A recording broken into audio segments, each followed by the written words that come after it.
Hello, hello. Welcome to another episode of the Greatness Engineering Hour show. Today we're going to South Africa and to Sri Lanka. So we're gonna have two exceptional lady, I would say. They have some interesting story, and you will learn a little bit more about them during the show. And they call themselves the property magicians, but as you're gonna discover, they actually started doing other things, and then they sidetracked to the property sector. And so today I have Vangile Makwakwa with me. She's actually been on the show already at the beginning when we started this show. So it's the second time that she's coming. And we also have Dr. Miranda Moloto, based in South Africa. And you're going to hear about her. She has an amazing story. And I'm not going to say anything. I'm just going to let her, talk about this story herself. So let's start, and let's have some inspiration and know a little bit about our guest today.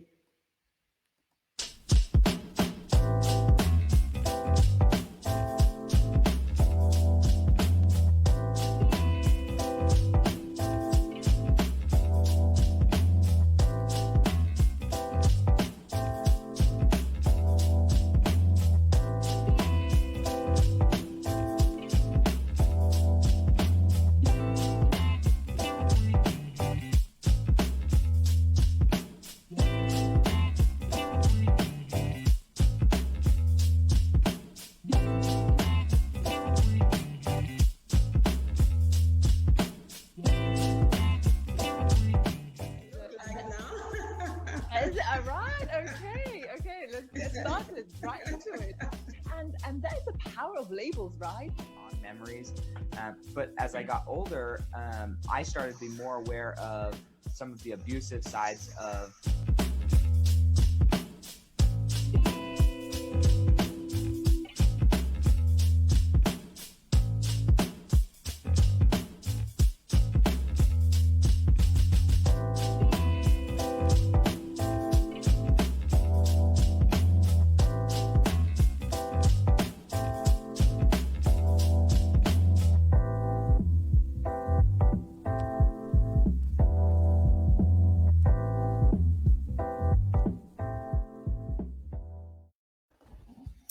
Hello, hello, hello, hello. How Hey, are you? Miranda. Great to Hi. have you today. So, how are you, lady? Amazing. How are you, my magicians? We good. We Really good. good. Creating Really magic good. as always. We good. We So, good. welcome back to the audience. So, these are our guests today. So, Vangile and Dr. Miranda. And please, if you have the opportunity, please share this show and like it as well. We're also broadcasting from YouTube, so that we can, a lot of people can actually hear about our two guests, and see the inspiration that they're going to bring today to us. So just to start, I just want to know, who you are. Obviously I know who you are, but it's really for the audience. Who are you, and how did you really, come to do what you do? What are you doing? And what led you to where you are right now? So who want to start? Bagida, I think you should go first. So Vangile will start. Vangile is based in Sri Lanka, and she has an amazing story, but I'm going to let her, talk about that to you. Okay. So I teach women to basically, I help women heal their ancestral money stories so they can fall in love with their bank accounts and live their best lives. So I do a lot of money trauma work. And in the work that I do, I have online courses And Mizo signed up for one of my challenges, my bank account challenge in 2017. Then she signed up in right afterwards for the Money Magic course, and like her whole life started to just transform. And one day I invited someone in the course to come talk about property, one of my friends in Boston, Massachusetts. Mm-hmm. And he came and he spoke about his property journey, and he told us about this show called Bigger Pockets. So mm-hmm. I heard it, right? And I was like, oh, cool. We hear so many resources when I invite people to come do guest teaching things. Mm-hmm. And Misa, though, heard it, and she was like, I am listening to this. And before I knew it, she was messaging me and being like, have you listened to this podcast? And in my head, I thought, I'm going to listen to one or two episodes so that I can mm-hmm. tell her I've listened to it. Great job. She listened to the podcast, and before I knew it, I was hooked on this podcast. And to be honest, I've never been a podcast person before. Now mm-hmm. I am such a podcast follower, like I listen to so many podcasts. I'm in love with podcasts. I loved it. And Mizo started investing in real estate, and I was watching her real estate journey, and I'd been a writer, I'd written for Real Estate Investor magazine at some point in my financial mm-hmm. journey. I'd been involved in different things around real estate, but never really done anything because I was mm-hmm. like, oh, I'll get around to it. I prefer to travel. And then one day, I know when I decided we need to do a podcast on this was in Penang. I was in Penang and we just heard this podcast. I just mm-hmm. met with one of my friends, and he was renting out these houses and Airbnb-ing them globally in like mm-hmm. 8 different countries on like 6 different continents. And I was like, what is going on? I've literally done this. I didn't know that this was a way of doing real estate. This is crazy. Like, I know mm-hmm. what it's doing. And then we had a podcast thing on Bigger Pockets where someone actually explained that they were doing this. And I was like, Mizo, we need a podcast. This is ridiculous. There's people doing things and they don't even know that they actually involved in real estate investing, and they could grow and build so much from that. And we thought we would start the podcast in 2020. And then sometime in 2019, I was like, we should just do it now with with whatever little knowledge we have. We knew like maybe 3 or 4 people in real estate as guests. And we were like, mm-hmm. we'll start with our 4 guests, but we're going to have weekly guests. And it's just grown from there. It's been mm-hmm. such an incredible journey. So, yeah. So I mean, and that's the thing. We tend to, we have the knowledge, but we keep it for ourselves. We don't want to try. Yeah.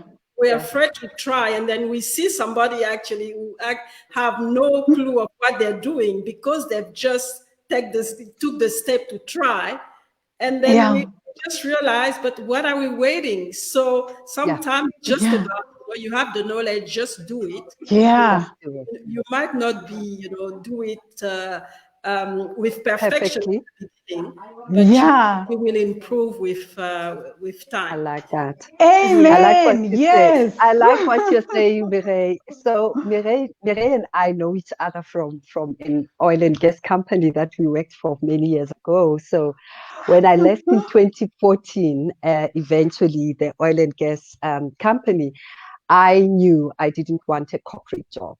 I knew I was destined for something, but something which had no definition. And I joined Vangile's class, the Wealthy Money Magic course, because I kept telling her I'm an almost millionaire many times over in my life, and I keep having money and then losing money, having money and then I spend it. I don't lose it necessarily. Okay, some of it, yes, it gets abused by other people. Some of it I lose it. Some of it I've traveled. I've really traveled. I have used it myself.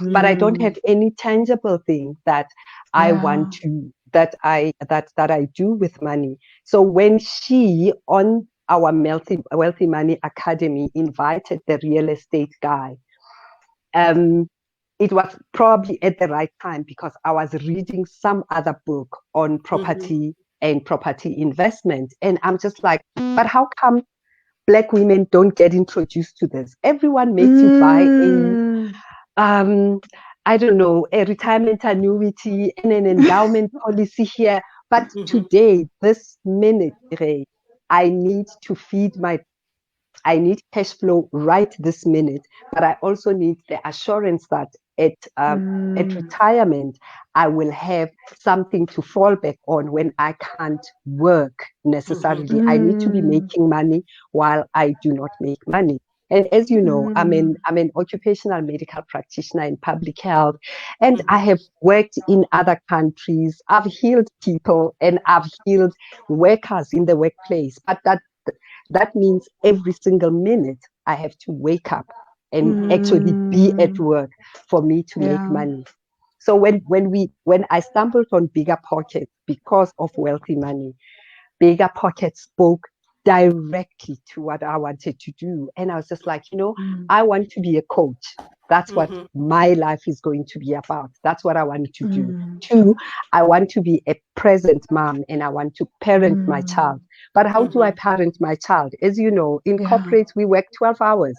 And the 12 hours is not enough. You still take the laptop home. You still have work after work. And that is how Bigger Pockets spoke to me. That's the reason why I ended up with Bigger Pockets. But here's the disability that we saw with Bigger Pockets. It's like, if I tell another South African to listen to Bigger Pockets, they're like, oh yeah, it's a bunch of white young men that are talking there, Miranda. And everyone dismissed me. But let me tell you. And they from the US, Mizo. They're not even from South Africa or Africa. Really. They don't, not that they don't make sense. It's very hard, Mireille. It's very hard for you to absorb when someone does not know your background, when someone doesn't understand where you're from, when someone does not understand the dynamic of feeding my mother and my grandmother and my other aunt and my niece and everybody else, So while we spoke about it with Vangile, and I was like, Vangile, the reason I signed up for your course, even though I had been to Wealthy Money coach, many of them, and I've read so many books, it's because you're a brown woman, without discriminating. But I believe you more because when you make examples of something I've lived with, something I know. When you talk about black tax, I know exactly what you are referring to. And so for me, this property journey, it's going to be more believable to other brown women if you and I talk about it. And that's how we got to our property podcast. And that's why we called it Property Magicians Podcast. Oh, that's really an amazing story because, like you said, I met you as as a doctor, a physician, and then when I saw that I was like, wow. But it means that you always have to expand, as a human being. And the other thing that I get from what you were saying is that you earn the money and then you lose it, you earn the money and then you lose it, which means that you have to diversify your income. Absolutely. Yes, Absolutely. you are a physician, but at the same time you can try other things, especially things that are more close to your why, because like you said, you had this vision and you really wanted to get into something meaningful for you, and that could really help you to balance your career and help your relatives as well. And that's very important. So I mean, it's quite an interesting journey, but how is the market? How are you navigating in your adventure? How is the market in South Africa and probably in Sri Lanka as well, where you are, Vangile? How are you navigating? Is it easy, especially as women, and then on top of that, as women of color? So how do what are the strategy that you use to be able to succeed, in what you're doing? Well, What I'm I actually going to say- let Mizo answer that. that is such a good question, Faye, because when people talk about property, and if you had spoken to me about this 10 years ago when I was still at Sasol, I would have said, oh my God, what if I lose all my money in real estate? And what about the tenants? And what if the tenants don't pay rent? And what you find, what helped me and what I introduced Vangile to is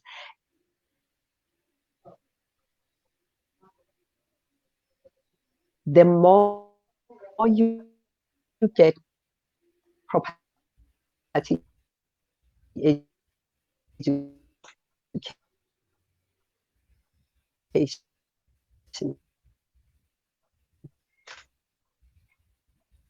Wait, is it my side or is there a No, problem? I think the less she's the having stress some. and the less Okay. your anxiety. So what we do is I belong to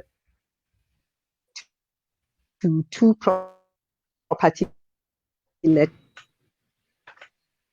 Oh Okay, so man. we lost her. So when she's back, I will bring her back. But just for Yeah. you, Bangile, how is it going? I mean, Oh. we know that the property industry is very competitive Well, the and reason why, very male dominated as well. So how do you navigate that? well, I think for me right now, I'm not as invested in property as Mizo is because I've been focused on building wealthy money a lot more. But from what I have seen, I've been in the middle of negotiating land in Sri Lanka. And yeah, I'm supposed to be doing a project here, but I've put the brakes on, and everyone that I'm working with for the project is asking me to hold up, mainly because there's many factors apart from the economics of it, right? So there's two things, right? So is that Sri Lanka is a country that depends a lot, like tourism is the third largest industry. So there's the opportunity that now either the pricing of the land will have changed because economic conditions will have changed. So that means we can either go back and see where people are at with that, or maybe it's the same price. But then there's the other element that the situation being a foreigner in this country, you can't own more than 49% of the land, which is not a problem for me, right? Because you also have the option to do 100-year lease, and then you have like full control of what happens in the property for 100 years. You don't have to worry about having partners. But the other side of it is also with the project that I wanted, it requires travel, like it would require some travelers to come and be part of the project. A lot of the income and the cash flow projections that I had made were around how many travelers could come through, how many people can come for long-term stays, all that. I don't know what's going to happen with Corona. So and with the pandemic right now. So I have taken everybody's advice because they are older and they understand the country more. They've done deals here before. They understand the market to wait a little. And also Sri Lanka is having an election in May. And that election will also influence a lot of what goes on in terms of policies, land ownership. There's a lot going on. And I think the challenge with being in a foreign country is that there's so many things that I wouldn't always know. Like, for example, being in South Africa. So it's just a whole new market. But for me, I don't feel scared. A lot of the things that I do have always been intuitive. And like I've said, one of the things that I've often done is renting places in different parts of the world and then subletting them as I travel. That was a strategy that I was about to embark on for Kenya and Nigeria and look at some Airbnb properties there. I had this whole meltdown with Mizo and I'm like, I don't think I can do that. And I'm not, even though she's like, oh, it will bounce back. I'm not comfortable. You know, I'm not comfortable because it would mean the strategy is quite simple. You rent out houses in foreign countries and then you Airbnb them to travelers. But with the market being what it is, so much has changed. So a lot of the things that I would usually do are up in the air, but I don't think that it's a total loss or a total train smash, because now I want to go back home and do more at home instead of what I would usually do. Which depends on the tourism market and depends on people having money for luxury experiences. I consider travel and tourism and all those things luxury experiences, but this is an opportunity also to do other things in long-term housing. And I have no clue what's happening with Mizo's thing. So my thinking has been, which I've shared before on a Christmas podcast that we did with Mizo in Christmas 2019, which was that I plan to go into the inner city and get a building. And for me, this seems like the right time because interest rates are dropping. I can refinance my apartment in Cape Town at a lower interest rate. There's so many other opportunities in the property market, but like I said, there's other things that are falling through and that I'm being asked to pump the brakes on because the people that I'm doing things with are not comfortable. They first want to see what the risk is, how things are going to change. And I think that's a fair thing. Like I said, I don't know enough. So I'm going to listen to their advice and also use my intuition for the South African market. Okay, all right. So, Mizo, we lost you. Just it is if you can try to address the question again. I hope we're not. I know the connection is let's very try again in South Africa, but let's try again. One of the biggest challenges for us is that data and Wi-Fi and internet connectivity. So I was just saying that my journey started with education. So thankfully, Bigger Pockets was just there.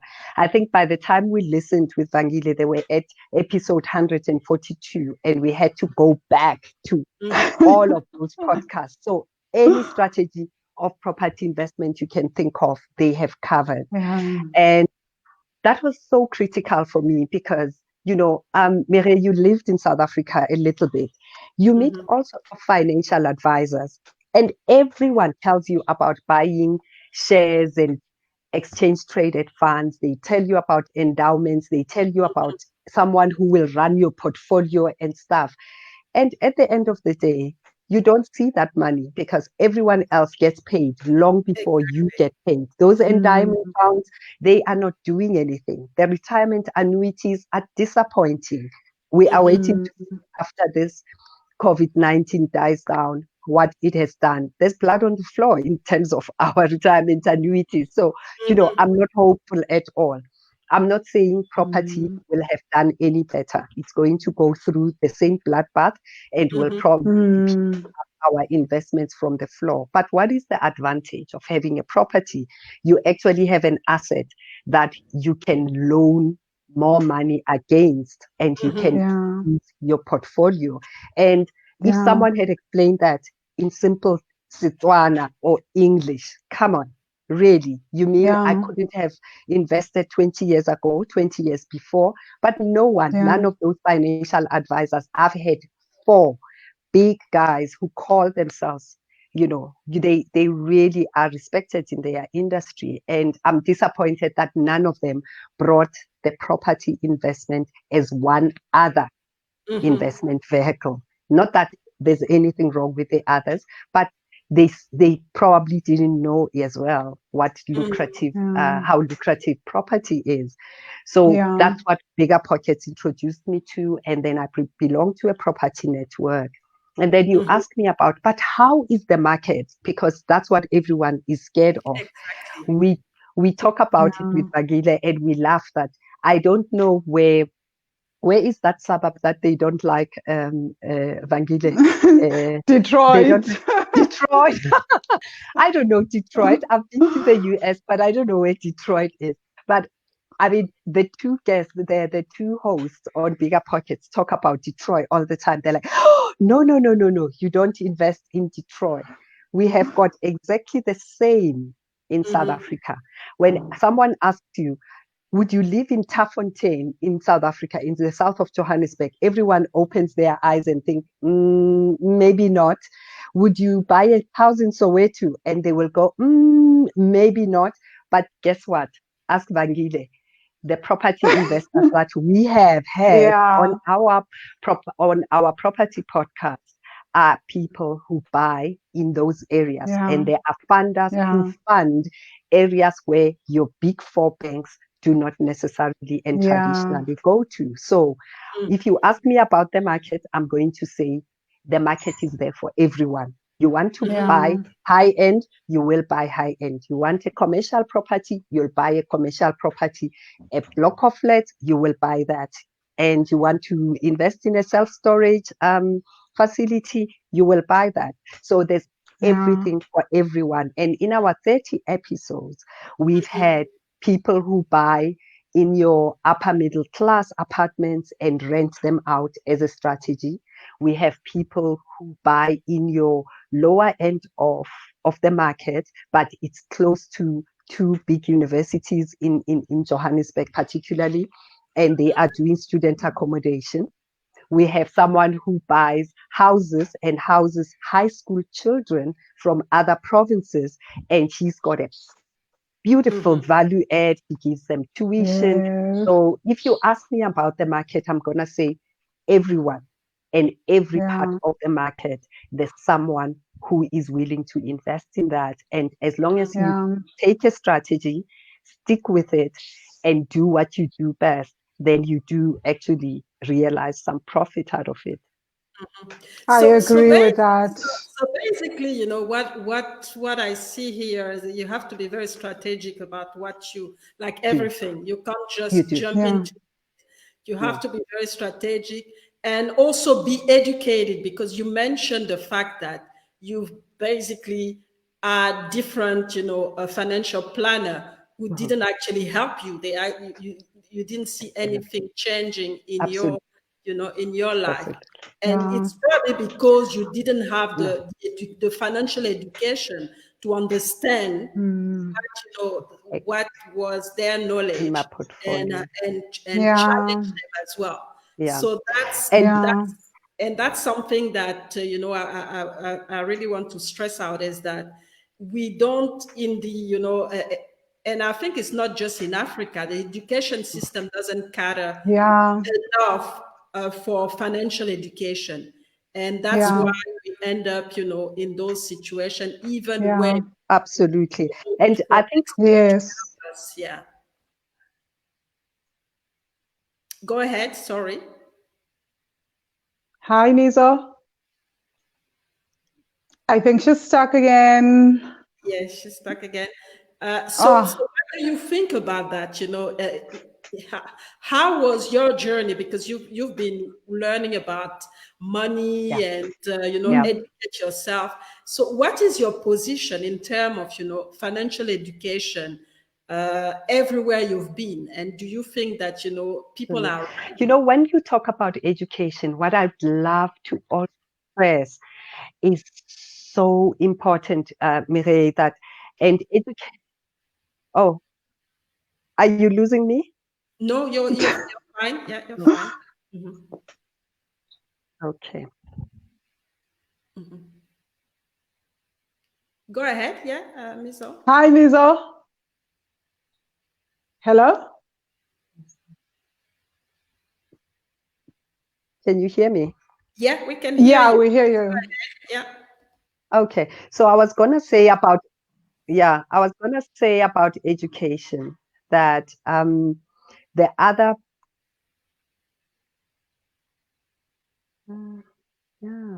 I keep starting, and Well, we can hear can you hear me you. now? We can actually hear you Yeah, even if we you're. can hear you. All So right. if the picture So I was freezes, going to keep say about talking. education that the other bit about property, what I really have learned, which is most valuable for anyone that's watching us right now, is property investment is so non-discriminative. Vangile will tell you our episode number 25 has got an ex-domestic worker, and then we've got Yeah, an engineer somewhere, and then we've got an accountant somewhere. yeah, And if someone would introduce property investment as a non-class, Mhm. yeah, non-professional, it really does not discriminate. yeah. I agree. That's why I love it so much. Mhm. Yeah, And that's good news because a lot of and me included, we think that it's very complicated and scary. So yeah, there's we took a long time to actually get into it. I mean, I had to wait to be in my 40s to really start to consider wow, you know doing yeah, that, just because I didn't have the right information, and was looking at it more as something that was difficult to do than yeah. something to investigate and invest into. Yeah, I have to say, I feel the same way. Mizo interviewed me for episode 30 of the Property Magicians podcast. One of Mm-hmm. the things that I shared was that in the time when I was writing for the real estate magazine, I was also being invited to these high profile real estate events and dinners. And the thing that for me threw me off was that everybody was older than me. There was no one of color except me in those rooms for like months on end. I would sometimes be the Mm-hmm. only person of color at dinners. And obviously like I said, everyone was older. Most of them were white European men. And Mm-hmm. most times everybody that was talking about property was talking about it from this high level point of Mm-hmm. view and never ever brought it down to property deals that are like right here that I am able to get involved in right now with the money that I have, right? Mm-hmm. And for me, that was always something that was just so problematic, and it held me back for years because I'd be Mm-hmm. at these events and I was sharing that it was so crazy for me because I had so much money just sitting in my bank account.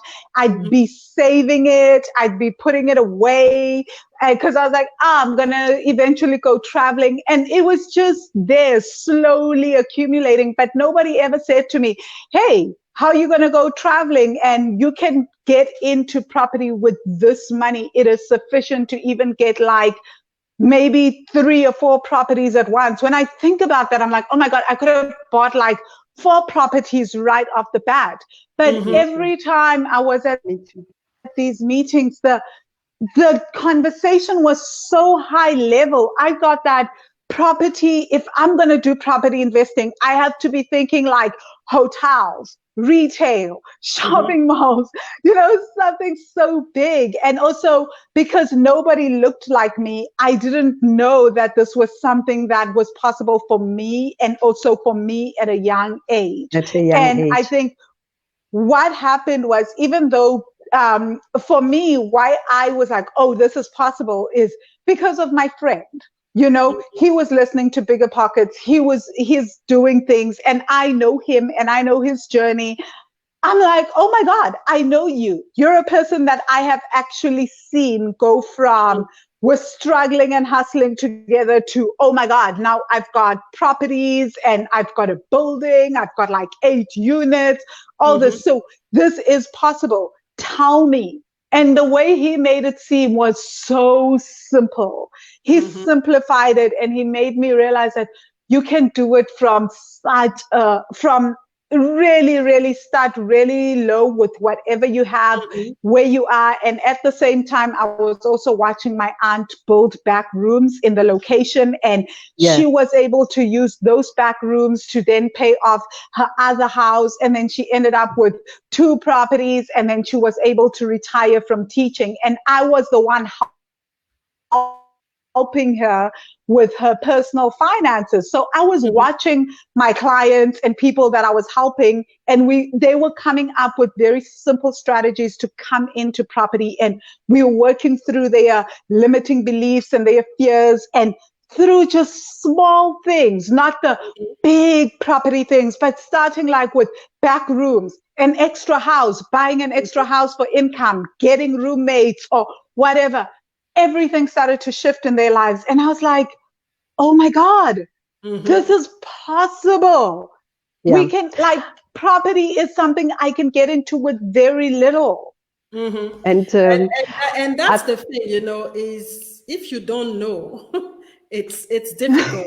And you need to be in the right circle, in the right environment, and have role models next to you.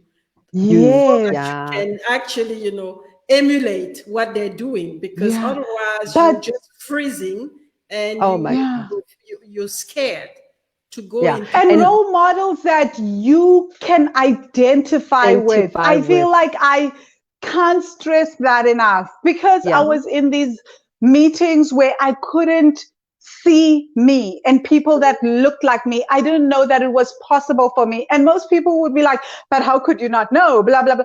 I really didn't know. You know, like I think what's important, then, that was such a very, very difficult conversation that you and I had about that, because let's talk about my role models, Mireille. You know, I'm a physician. So in my 20 years of work, who did I mix with?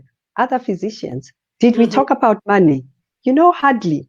We talk about it when, let me tell you what happens with us. We talk about it when you've bought the next German car, right? And we look rich. But this is the thing. And, you know, being at the Wealthy Money course helps me to unpack those things as well. Because what is our role modeling? Our role modeling is the other older physicians. Where did they live? So your next aspiration is to live at this higher end suburb, not necessarily to invest. So when you get a higher salary, you buy in the next bigger house and sell the previous one. All right. I had not seen anyone who says, wait a minute, that house you live in is still fine. If I had known about Warren Buffett living in his house for the past 50 odd years in the same house, I would probably have kept my old house, right? Because it was fine. There was nothing wrong with it. But you move to a higher suburb. Then you move to the next car. That is the role modeling. So which other role modeling should I have had? I should have had another role model of a physician that invests for me to be able to believe, right? And it needs to be a Black female, maybe just another Black person. And it's really not about being racial about this, but there is something believable about someone that looks like you. And then around our dinner tables, what do we talk about? What do we talk about? You know, Mireille and I would meet literally at the pause areas, at the coffee areas. But in the 10 or 5 minutes that we would meet, besides being partners in crime in other naughty stuff, we would be meeting about exactly. And she's like, so what's the next best thing that you are going to do? Oh, I hear you are unhappy now about being moved to the other division or not. But what else are you going to do? And that's how I was introduced to the next leadership circle. And that's how I ended up at my lead circle. And that's exactly what I'm talking about when I say role modeling and the type of coffee sessions that we have. Over the glass of red wine, can we talk about investment instead of about the next biggest car that we are buying, do you see? Or about the next private school that you are taking your daughter or your son to. And unfortunately, that is the role modeling that I've had in my working life. And When I decided to change, Mireille, I didn't even change at a time when I had disposable income where I could buy properties willy-nilly and whatever.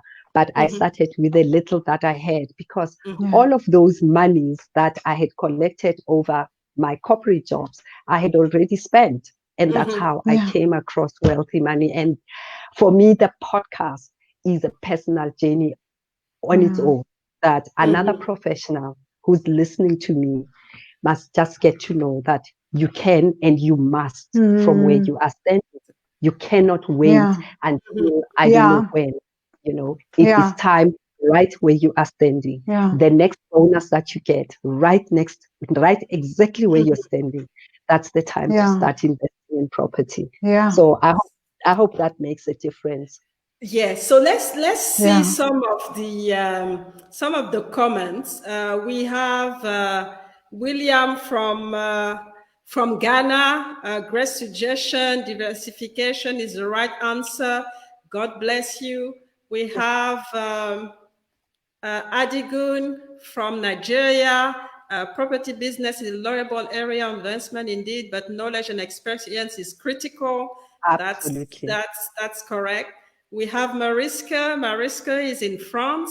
So role models are definitely precious people who can make a difference and trigger a dramatic shift in our mentality. So that's absolutely right. That's and please, share this knowledge with other people, because I know that these are areas where we don't normally have access to the right knowledge.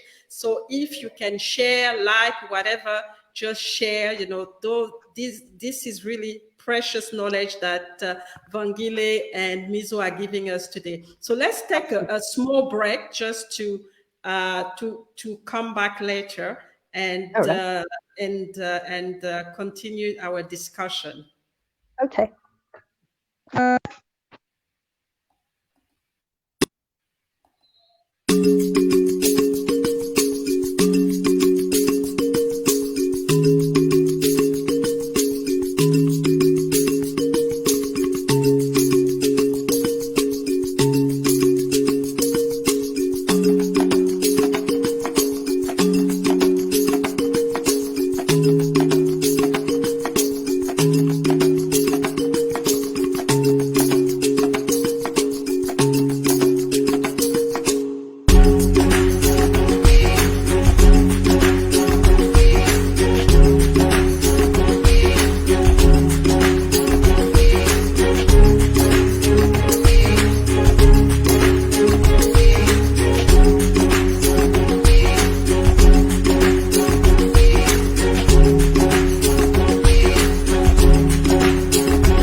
So welcome back.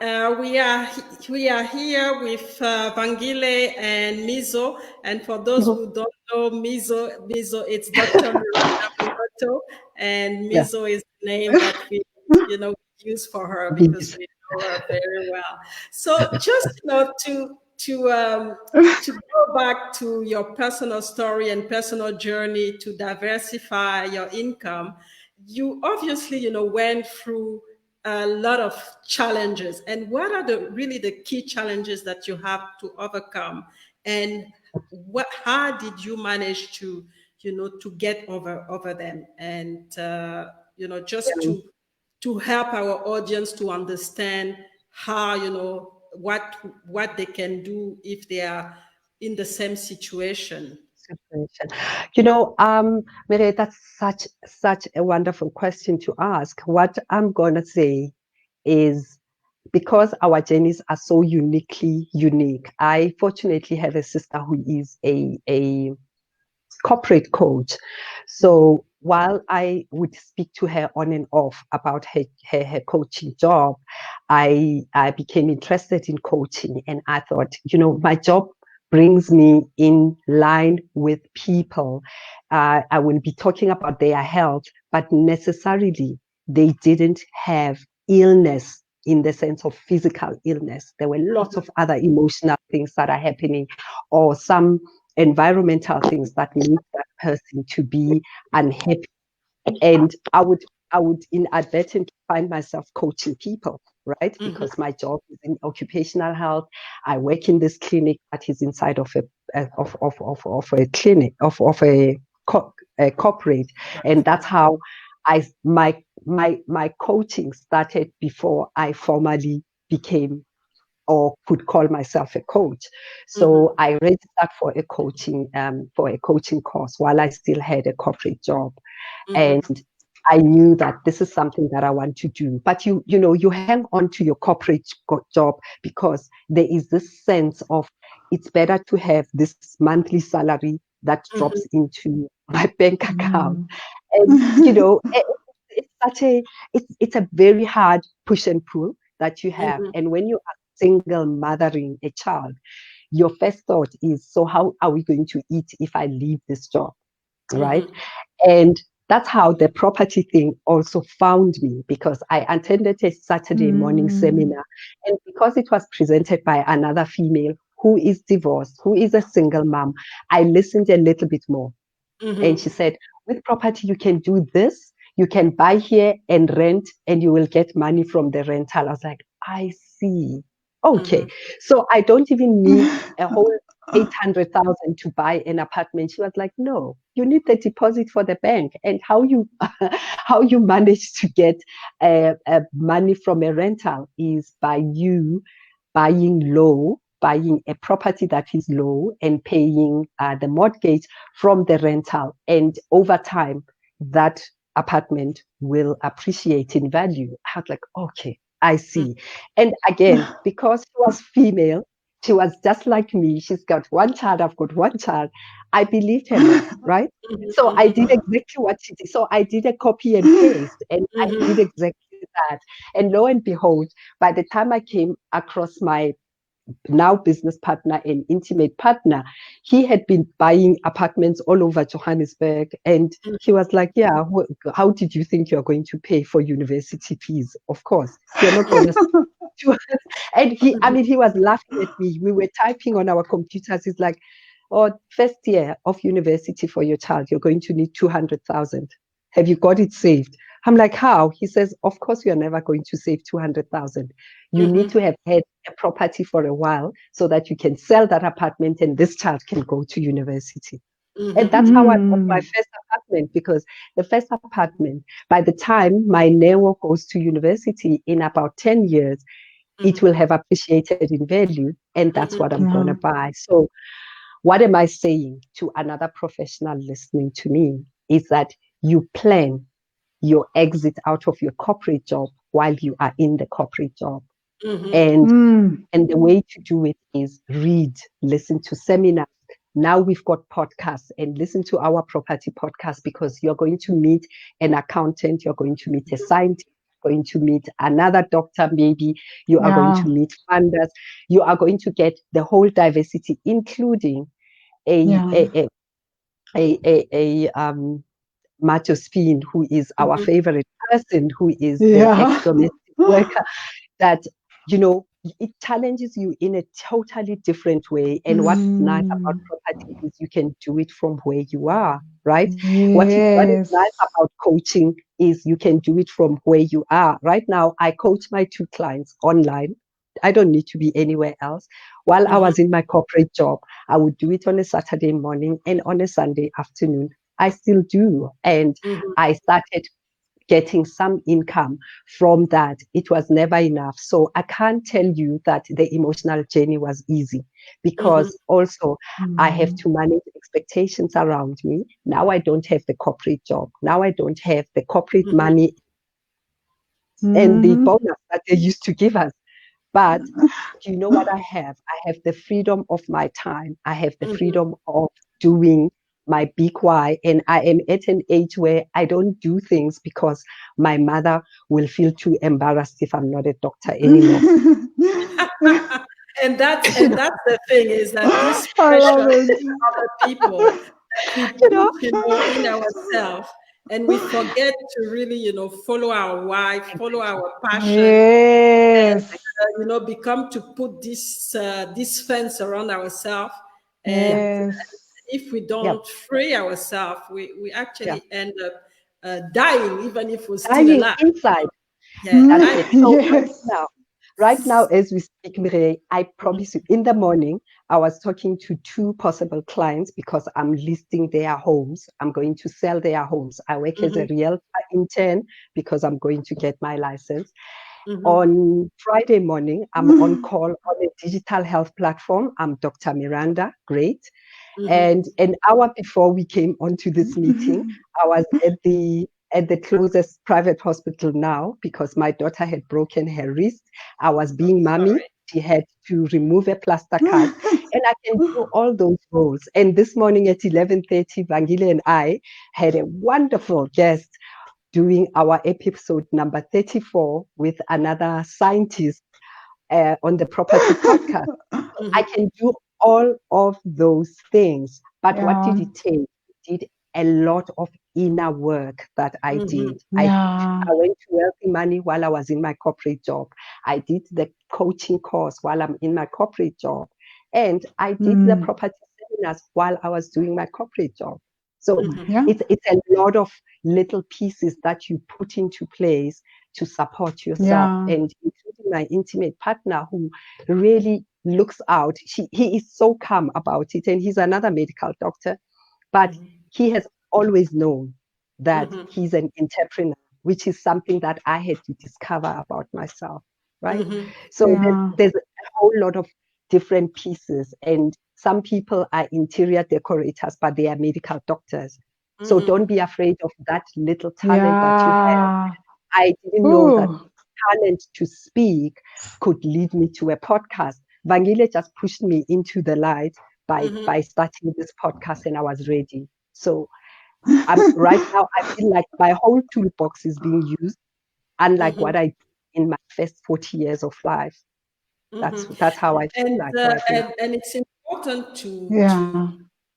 to actually express that, because Yeah. sometimes we feel like Yeah. it's just about all the external factor.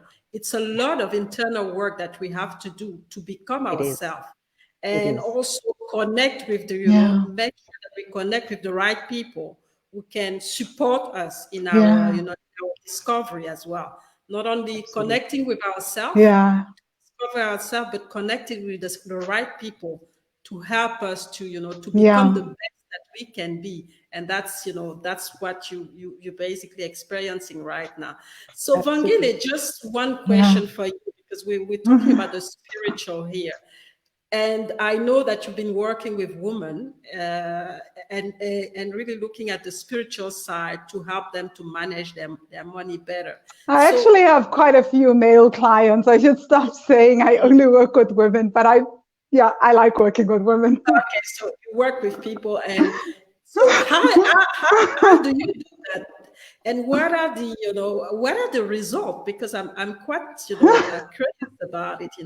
The key thing that you So are it's doing. really I know it's a short time, to explain that, but just for so the let me sake start of with the the go Let me ahead. start with the results, right? So Mizo is a money magic student, and these are the results. Like people get to, she's not like a unique person from my courses, In my courses, it is quite common for someone to quit their job, start a business, go into real estate investing, pay off all their debts, no matter how much it is, create extra streams of income. That is like so. I guess I don't really speak about it often because I feel like, well, if I'm doing a money course, this is what is expected, that your savings will increase, your debt will decrease, your income will increase, and you'll start following, you'll make money from things that you love, or your business will grow. Because what we do in the work, the way that I approach personal finance isn't that, like one of my clients recently said to me, well, not recently, about 3 months ago, she said, she tells everyone that, wow, Van changed my entire spending habits without ever getting me to do a budget, and I say that's because your spending habits never had anything to do with the money.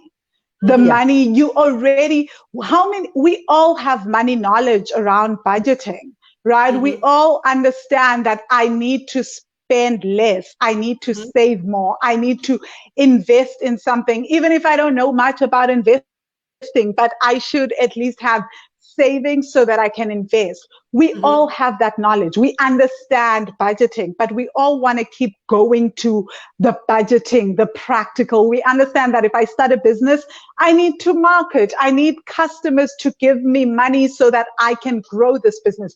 That is all, we know that, commonsensical. But what I work is the things that stop you from taking those actions, stop you from making those decisions. And a lot of the times that has nothing to do with money. That has nothing to do with the budget. I can tell my clients to go home and draft a budget on their own. But when you're in the course and when you're when you're coaching with me, we work on your mental blocks and a lot around trauma. And trauma is stored in the body. So we start going into the body to heal on a physical level and to start healing childhood wounds, ancestral wounds, past life wounds. And somehow it works. You know?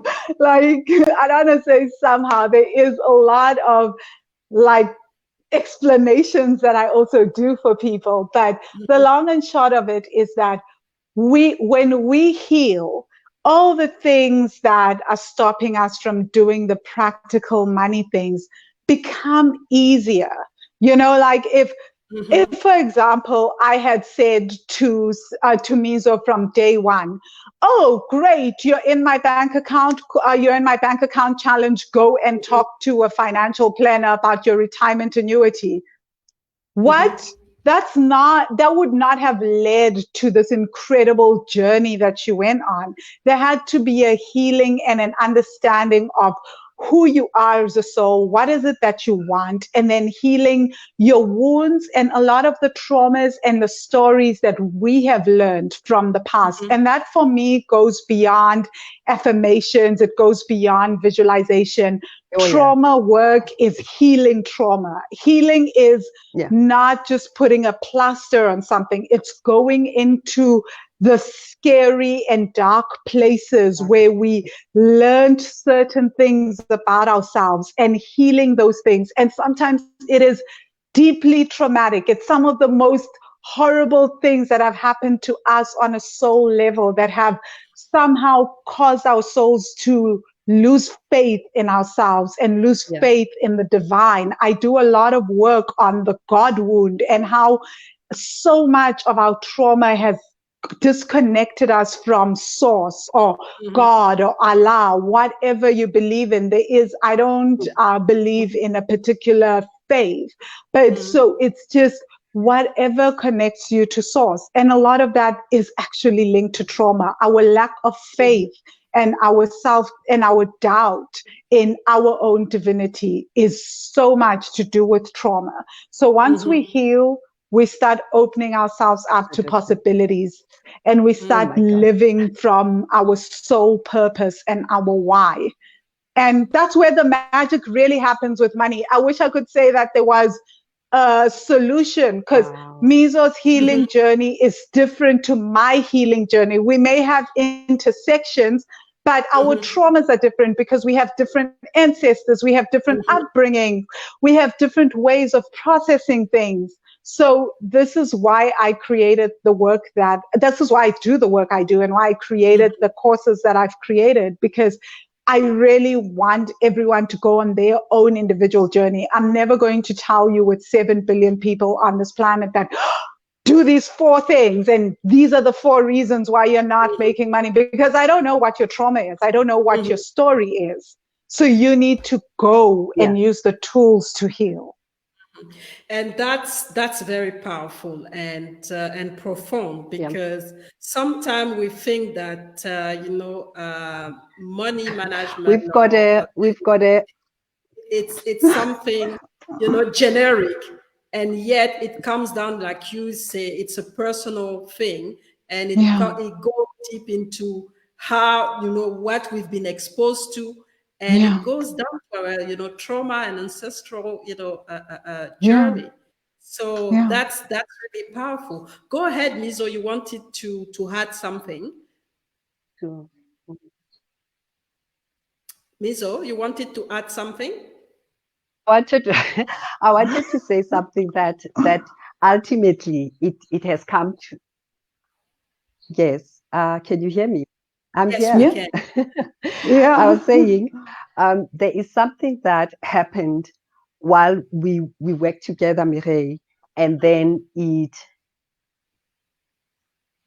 went on to when I met Vangile a few years down the line. So we would talk to each other about what we want to do. And Mireille had, everyone that spoke to her in that office, no, she would just say, but can you find your biggest leader inside of you and stop looking to these people to manage you and to I lead love you, it.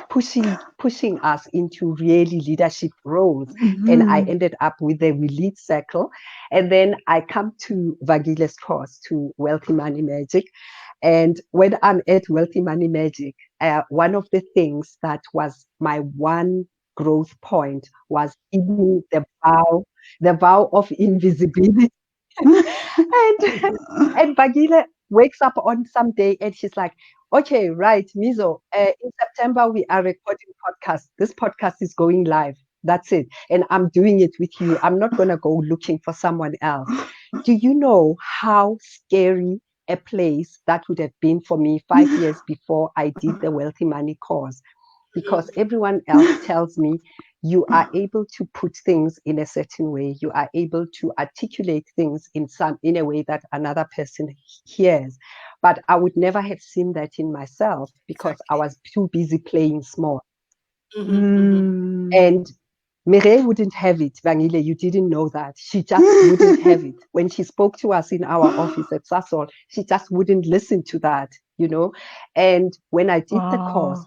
you did exactly the same thing. You wouldn't hear my small Mizo that wanted to stay in her background. Me, the only thing I know how to do is medical science. That's the only thing I know, right? And I was never going to explore in totality myself, my Yeah. whole self, if I Mm-hmm. hadn't done the inner work and pushed through those limitations. So, I Yeah. totally believe everything that we do has very little with what we were taught at university or what we were taught Yes. in our homes or what we Mm-hmm. are taught in church, unless you are able to Mm. integrate it and really translate it into your full Yes. life. Mm-hmm. And Yes. So that that's right. And it's it's amazing, what we sometimes can miss when we don't know yeah. what we're capable of doing. Because like I said, Yeah. I always tell people, and I've been telling it to you when we were working together, we are unlimited. So don't, and I Yeah. think it's Les Brown saying it. Wow. What people think about you is none of your business. Look at yourself Amen. and really, focus on becoming the best that you can be. Yes, it's not going to be easy. Yes, it's difficult, but keep pushing. And like I Mm. always say, and people probably know now, don't leave anything on the table of life. As long as you're alive, Wow. you have something to put on the table, and you have to keep pushing. So just, it's been now, Mm. we are ready to finish the show. It's been a real, inspiring discussion and conversation. So I Yeah. just want to ask you, what, your last word, to the audience. And I have quite a few people here, listening and watching. Ah. So what your strong message, and what legacy do you want to leave, with the work that you're doing? Well, I think the legacy that I want to leave with my work is that actually being true to yourself and healing yourself and honoring your soul is what leads you to having a fulfilling life. And it's actually also what calls in the money, because I don't understand the idea of what we are taught to give up so many parts of ourselves, like Mizo was sharing. You're a medical doctor, but then you're at work for so many hours and you don't have time to be with your kids. You can't explore other interests. But hey, you've got the title and you've got the money. Is that really wealth?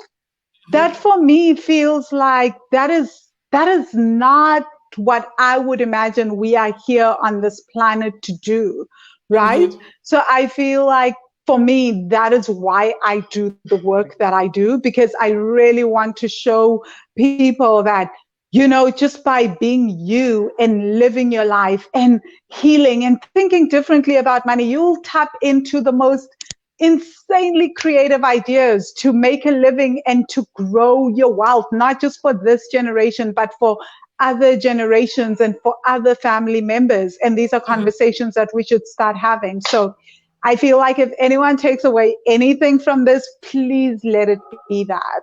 Really focus on healing and honoring yourself. So focus on healing and honoring yourself. Wow, strong message.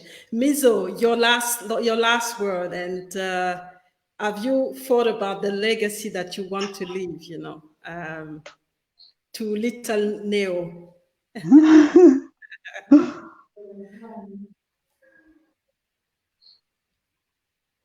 Can you hear me, Mizo? Mizo? Can you hear me? I swear Mizo did not hear a word of that. Hello, hey Mizo, can you hear me? Okay, hi, so Mizo. while we're getting her back, just want to put a few things on here. So this is the podcast that Vangile and Mizo were talking about, the Property Magician podcast. I don't know, I've never actually listened to the podcast, but maybe Vangile, Wow. you can tell us when we can, you know, when it happened and what time and when we can listen to the podcast. That's going to be my next, you know, my next step after this show. Okay, so the podcast is available at all times. We have old episodes. There's a new episode coming out tonight. So Monday evening and Tuesday morning, between Monday evening and Tuesday morning, depending on my time zone, Mizo's bedtime, we post an episode. But by Tuesday, for sure, by the time people wake up in South Africa at 8 a.m., there is a new podcast episode. And we have different guests. We are now on episode 31 that will go out tonight, that will go live tonight. But people can listen to all the other podcasts and download them as well. Okay, all right. And then there's some work that you do. So that's some work that you do as well to heal, you know, as part of the healing. You obviously have the coaching. Your coaching program, but also this as well. Do you want to let her know a little bit about that? Oh, yes. So starting on Saturday, I'm going to be running the Fall in Love with Your Bank Account course.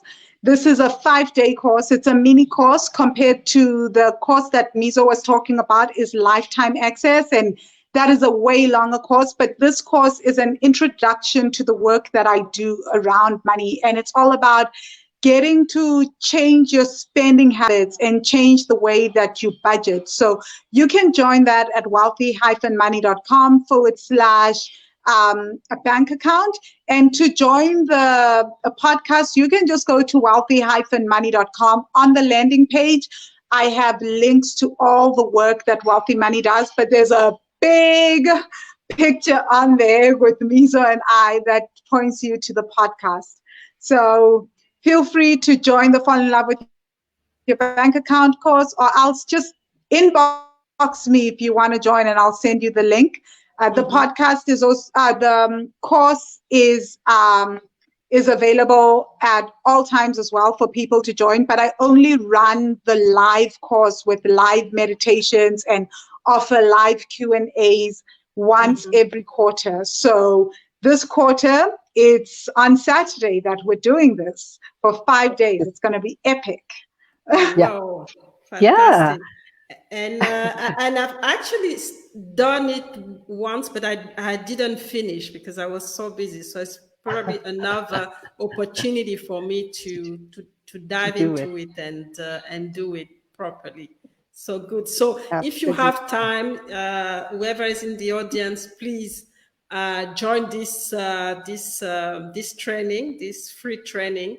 And it's no longer free, unfortunately. Okay, it's no longer free. Okay, all right. So whatever it is, so try to join. Yeah, the last time I did it for free for. Okay. Yeah, the last time I did it, when you were doing it, I had 1,300 people join, and that was the free offer. But now, because I also do live meditations and all that, it's a different course. It's changed a lot, and I've had to change it also to take into account what's happening globally, right? Like we have different emotional triggers and traumas happening now because we're all experiencing a collective trauma, and I want to work with that with people. I want to help them work through that. Okay, all right. So Mizo, what about yourself? Anything coming up that you want to? That is exciting. Yeah, that is two things that I wanted us to talk about, to say. So I am Dr. Miranda Moloto, but on all the social platforms, I am Mizo, Mizo Rainmaker. Yeah. So I am Mizo Rainmaker on Insta, on Facebook, and on Twitter. So when you want to follow me, because what I do on my Instagram, 80% of my profile is full of stuff about property, mostly from our Property Magicians podcast, which is on Podbean. It is at Wealthy Money it's Wealthy Money hyphen podbean.com. .podbean.com. So if you want to listen and subscribe to our podcast, that's where we are at. And look out for the new things that we will be doing, because what we've also done on the podcast is that we are extending it beyond South Africa. We've had a lady from Zambia, and we are looking for guests who are property investors in the various African states and people in the African diaspora that are investing in property. We'd love to hear from you. So hit us up either on our inboxes or on Facebook. We don't mind. We shall get in touch with you, and we do Zoom recordings of the podcast. So we'd love to hear more from people who are investing in Africa and in any of the. Yep. Thank you very much, lady. It's been a very enlightening and interesting discussion today. I thank you for your insight. I thank you for your inspiration. And I thank you for your knowledge, because I think we've all learned so much today. And I hope, the audience is going to connect with you. I will share your details with them. And so they can connect individually, directly with you, and, interact with you directly. So, we've gone a bit long on this one, but that was worth it. And, I hope that you've enjoyed what you've heard, and that, your knowledge in property is starting to pick up. And please get in contact with Vangile and Mizo or Dr. Miranda if you want more information, or if you want to be part of their work, like they said. And please don't forget to, remember, step into your greatness and don't leave anything on the table of life. You have, greatness inside of you. Follow your life, follow your passion, and please don't limit yourself. So that's the end of the show. Thank you very much for being with us. And so next week, we're going to the US. We're going to have Mr. Unstoppable, a coach from the US, and he's coaching small business owners. And he has quite a lot of interesting things to tell us. He also has a podcast, so it will be very interesting to know what's going on in the US as far as, you know, businesses, especially for small business owner and the solo entrepreneur, to see how, you know, things are going there. So thank you very much, and I'll see you on Friday. Yeah. Thank you for the invite, Mireille. Thank you. Thank you.